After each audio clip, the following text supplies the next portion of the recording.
Hi, I'm Brent Stafford, and this is RegWatch by RegulatorWatch.com. It's a stunning decision. A Quebec Superior Court judge has declared parts of the province's anti-vaping legislation invalid. The ruling is a result of a constitutional challenge brought by the Canadian Vaping Association, which argued that Quebec's anti-vaping regulations that went into effect in 2015 could not be justified in a free and democratic society. Joining us today is the lawyer who made that argument, Audrey Boctor from IMK Advocates in Montreal, and of course CVA's constitutional lawyer. Audrey, thanks for coming back on the show. Thanks for having me. So when we last spoke in April 2016, you had just filed the constitutional challenge on behalf of the CVA, and now 3 years later, we have a ruling, and it sounds like a big deal, like a big win. Is it? Look, it's a very important decision for vapers, for smokers, and for the whole vaping industry. Why is that?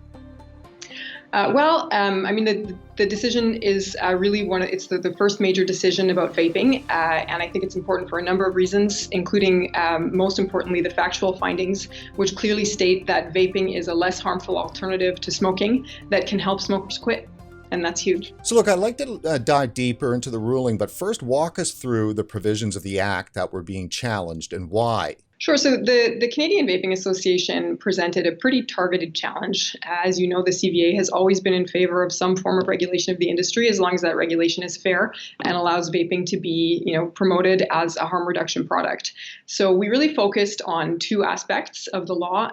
The first was the prohibition on in-store testing, and that was challenged on the grounds of Section 7 of the Canadian Charter or Section 1 of the Quebec Charter, the argument being that it breaches the right to security of the person because you're essentially impeding access to a harm reduction product.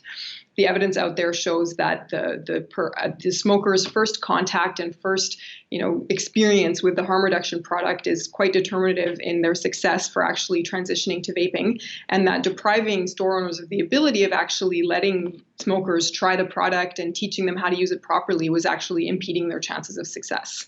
The second aspect of the law had to do with the prohibitions on advertising.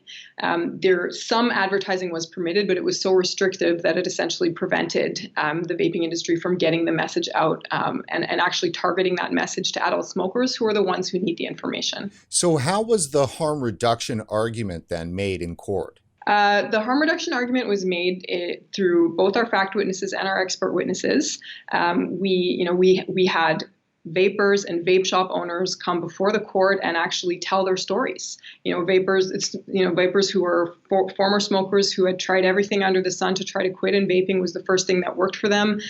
We had shop owners come and talk about how smokers come into the shop and prior to the passage of the law, they were able to actually help them and set them up properly on their way to transitioning. And that since the law was passed, that their ability to do that was greatly restrained. They just couldn't do it anymore. So then we had a series of experts come and testify before the court to what, there's so much information out there about vaping. There's competing claims. It's a little bit hard to make sense of it all. So we had experts come before the court and explain what harm reduction means and how vaping is a less harmful alternative to smoking. On the first part, what is harm reduction? It's really, of course, in a perfect world, nobody would smoke or vape, but that's not where we are. And so harm reduction is really about trying to, make activities that are otherwise harmful, less harmful. And it's not done in a way that judges people. It's about meeting people where they are. Now, Dr. Mark Tyndall, who we've had on this show a couple of times, and David Sweiner, who we've also had on the show, two great advocates, they were your fact witnesses, were they not? They were our expert witnesses. So Dr. Tyndall testified as an expert on harm reduction, and David Sweiner testified as an expert on advertising. How much of an impact did that have on the judge, do you think? Well, I think the judge, we were in court for 3 weeks. We had a week of fact witnesses, a week of experts, and then a week of argument. And the judge, really listened carefully, asked a lot of really smart and insightful questions, which really showed that he was engaging with the arguments and could really grasp the full extent of the issue. It was incredibly important to get that evidence properly before the court. So this has been a 3-year-long process. To wind its way through the courts, as they say. Is that an unusual amount of time, or was this about the right amount of time? I'd like to say that this is incredibly long, but it's actually not. I think actually to get from filing to a judgment in 3 years is pretty good. So exactly when were you in court then? So the trial happened in Quebec City in December of 2018. So it was the first 3 weeks of December. We wrapped up just before Christmas. And then we just had the judgment out a couple of weeks ago.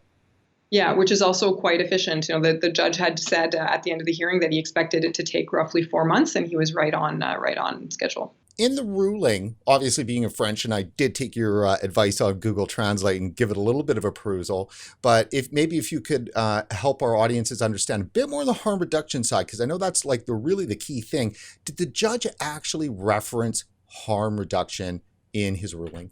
Well, what the judge says is that, the judge really starts from the beginning, which is to acknowledge that smoking is still our number one public health enemy. And everyone agrees about that, right? And so that we can't, even though there have been gains on that front, we cannot forget that there are still millions of people out there who smoke and who will die from smoking-related illnesses, and that smokers need alternatives. And what the judge found was that vaping is such an alternative and that it is less harmful than smoking. He said that, we don't need to decide exactly how much less harmful. Is it 95%, 85%, 35%? That's not the point. The point is that it is less harmful. The evidence is there's a general consensus on that. Even the experts brought by the government of Quebec acknowledged that smoking is less harmful than vaping is less harmful than smoking. And he, listened to all of our evidence, which showed that vaping can help smokers quit smoking. So when you start from that premise that you have millions of people out there who are desperately in need of a solution, and you have evidence that this actually can be part of the solution, then it really changes the optics. That baseline was just really fundamentally important for the case. Now, this sounds very hopeful. Well, listen, as the judge said, it's not his job to decide from a policy perspective what's the right thing, the wrong thing, what's going to work, what's not going to work. His job is to decide on the basis of the law and to apply the Constitution, to apply the freedom of expression and the right to integrity and security of the person. In Quebec, I should just mention that the laws are subject to two charters. There's the Canadian Charter, there's also a Quebec Charter. And on the harm reduction side, the judge really focused on Section 1 of the Quebec Charter, which includes a right which is called the right to integrity of the person, which is a bit broader than security, life, or liberty under the Canadian Charter. So it's really it's one of the few decisions that really engages with the Quebec Charter and renders a decision on that basis. And then on the other aspect, was that leaning more on the Canadian Charter? Well, the freedom of expression provisions under the Canadian and Quebec Charter are basically the same. The jurisprudence is common to both of them. So he decided it on both of them, but you can apply the same case law. So before we get into the next steps, because that does have some impact here, what can you say in terms of what people may be allowed to do as a result of this ruling if it stands? So, what the judge decided is that the advertising prohibitions were unconstitutional insofar as they prevented advertising to adult smokers of vaping as a smoking cessation aid. And what does that mean necessarily? Well, what the evidence showed in the court case actually was that advertising serves an information purpose, A, and B, that advertising can be quite targeted, right? That's why we can have prohibitions against lifestyle advertising. We can have prohibitions against targeting ads to youth. So on the flip side, if we know we can target youth, we also know we can target adults, and we can target adult smokers, and we can, present the product so that it's being marketed and informing people as an alternative to smoking. So if all of the targeting is possible for nefarious purposes, all of that targeting is possible for positive purposes. And I think that's what the judgment really gets at, is that you can, insofar as the law actually prohibits marketing to adult smokers where the message is really about providing an alternative to smoking, that's where the judge found that the law went too far. So I think there's going to be a little bit of, there is going to be perhaps a little bit of gray around that, which is, I think, why the judgment came with a 6-month suspended declaration of invalidity to give the government time to, draft regulations and put a regime in place. With regard to in-store, there's been a lot of restrictions that were in place with the legislation. How could the in-store experience change based on what you're able to say right now? Right. So how the in-store experience would change would be, well, first of all, in-store testing and demonstration of the products would be permitted. Again, it's for the purpose of, the in-store product wasn't a freedom of expression challenge. That was really the challenge on integrity and security of the person. So in-store testing would be allowed to allow smokers to try the product and to learn how to use the product, or to experience new flavors, so things like that. Another thing that will change if the ruling is maintained is that the stores will no longer have to dim their windows or frost their windows in order to be allowed to display their products. And the provision which said that you could not have any signs visible from outside the shop was also struck down. So I think the in-store experience will go back to relatively what it was before the law was passed. I mean, you still won't be able to sell any other products besides vaping products if you want to be classified as a specialized boutique. But I think some of the provisions which really rendered the experience a lot less, attractive for smokers have been struck down. So for Canadians that don't live in Quebec and they're going, why should I care about this? Why should they care about this? Well, they really should care because it really sets an important precedent that could have impacts across the country. So to the extent that constitutional challenges are being considered in other provinces, this ruling is definitely, it's the first one to come out, and it's going to have a huge impact. Now joining us to talk about the ruling and its impact on businesses in the province of Quebec is Marien, president of La Vape Shop in Quebec, the largest chain with 36 stores in the province. Dan, thanks for joining us on RegWatch. My pleasure. So you were an integral part of this fight, at least at the start. Please fill us in. Well, I was one of the CVA board members. Been self-elected for the first years and elected twice after. And I was part of the plaintiff when we filed the lawsuit with the Quebec government. So that was 3 years ago. Walk us through kind of what was it that had you go to court? Well, it was a long journey. We went through some legal challenges with the other organization because we wanted with our lawyer to have the cases joined together. So they opposed, but at the final, we got joined and we got heard in court at the same time, and we had the gain of cause for what we asked for at the end, and we're very pleased about it. This was a huge win. Why is it so big? Well, it's very big because I think that on a constitutional level, it's the first time that it's seen, and what we were asking for has got granted by the judge and is now has to be the law has to be changed with the Quebec government, and they have 6 months to redo the law and follow the judgment from the courts. Please tell our viewers, what exactly was it about Quebec's tobacco control law that was so heinous? Well, there's a lot of things, but what we were fighting for the most was the indoor testing for dedicated vape shops. To be able to basically do proper explanation to the consumers, make them try the product first so they can go out of a store with something that they try, the flavor they like, a nicotine level that they're comfortable with. So that was one of the main portion to help our clients to be successful from get-go.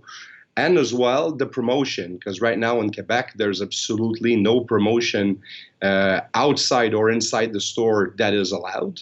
And we even have to frost all our windows that you can't see the inside of the store from the outside. Now, when RegWatch first started covering this story 3 years ago, as you were gearing up to take this to court, it became clear that it wasn't just the testing and stuff, that there was some real draconian measures that were clamping down on free speech. Like you have to watch what you say or you can get fined. Or if a postcard is sitting on top of a counter, you might get fined. Please describe that. Oh, it's very, very tight for laws over here. Let's say any products that is for sale in the store.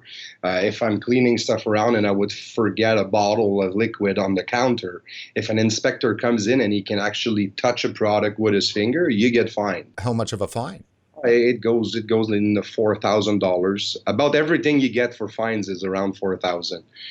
To give you an example, I know somebody, one of my wholesale customers, Behind his service counter, so behind him, he has drawers and so on with his products and for him to open and give it to the customer. And he has P-touch strips with what's in every drawer so he doesn't look around for his stuff and his staff as well. The inspector passed by and he said that the P-touch characters were a little too big. And since that from the other side of the counter, he could read the names of the liquids, it was publicity and he got fined $4,000 for that. I mean, that's astonishing. Oh, yeah. It's totally out of space. So the judge's ruling, based on your understanding, what has he ruled? Based on of my opinion, they ruled on the publicity, that we're going to be able to do publicity inside our stores, that we're going to be able to have these frost vinyls out of our windows so people from outside could actually peek in and look what we have for sale, that we're going to be able to put more information out to the public, just a menu. If somebody comes in my shop, I can't have a menu on the table. They have to ask for it. If they don't ask for the menu, I can't even propose it. You can provide a menu of your products to a customer only if the customer requests it. Exactly. Explain to our viewers, over the last 3 years, a vape store in Quebec was unable to display a product with its price? Yeah, with the price beside it, that's something that you couldn't do. Let's say somebody calls on the phone and he wants to come to one of your locations and he's asking for the price of a specific item. You can't give the price away by phone. It's illegal. Now, how surprised were you with the ruling? Well, I was very, very pleased. I wasn't that surprised because for me, it's just pure logic. I mean, the judge is a logic person. And I was quite confident that the judgment would go that way, but I'm very happy that it did. And now they have 6 months to redo the law and to give us something that is constitutional. How thrilled are you? Well, I'm thrilled for my customers. I'm thrilled that people are going to be able to come in my store and have the proper education. And, you know, when people are coming into a vape shop for the first time, they have no clue what they're doing. They have no knowledge of it. They're coming in here and they're saying, is that little gadget going to work? Well, if I can get them out of my store for the first time with the proper flavor and the proper nicotine level, the percentage of success is to the roof. But a very quick example, you come in here for the first time in a vape shop and you spend $80 and then you get inside, you take your first puff on it. The very first puff you take on an e-cig in your life, the taste to you is disgusting, and the throat hit is killing your throat. And now what do? You either go inside, buy another $20 worth of product to try another flavor, or you take that thing, you throw it in the garbage, and you continue smoking. So this is what that law is going to allow us, is to educate our customers the proper way and get them out of the store with a perfect setup every time. There's still a lot of smokers out there to reach. A 19 or 20% of the people are smoking in Quebec. Daniel, often in situations like this, you'll hear these stories of it. This took, blood and sweat and perseverance. Did it? It did. Especially on the funding part of that lawsuit, because there's a lot of money involved. It was a group effort with a lot of business owners in Quebec. It was a group effort as well with business owners in Ontario that put money in, organizations from Ontario that put money in as well. And it was easy at the beginning because the law dropped and everybody turned around and said, we're going to fight this, and they put money together. And that was easy. But going down 1 year, going down 2 years, and these people that are giving donations every month are asking for results, they're asking for news. But when you're sitting down and waiting, preparing your case, hiring experts and so on, you're still spending money, but there's no news to be given to the membership because nothing's really happening. We're waiting. And then the membership went down drastically. So it wasn't an easy task, but we're now here with the result we have, and we wish that there'll be no appeal, because if there's an appeal, then all that process is going to have to be begin again which we don't want to happen. But if it happens, then we'll be there to fight it again for sure. And obviously this win in and of itself should be enough to give people a lot of hope that these fights are worth fighting for. Well, yeah, after the result and the ruling that we just got, it proves that when you stick to your point and you know that you're right from the get-go, well, stick to your convictions.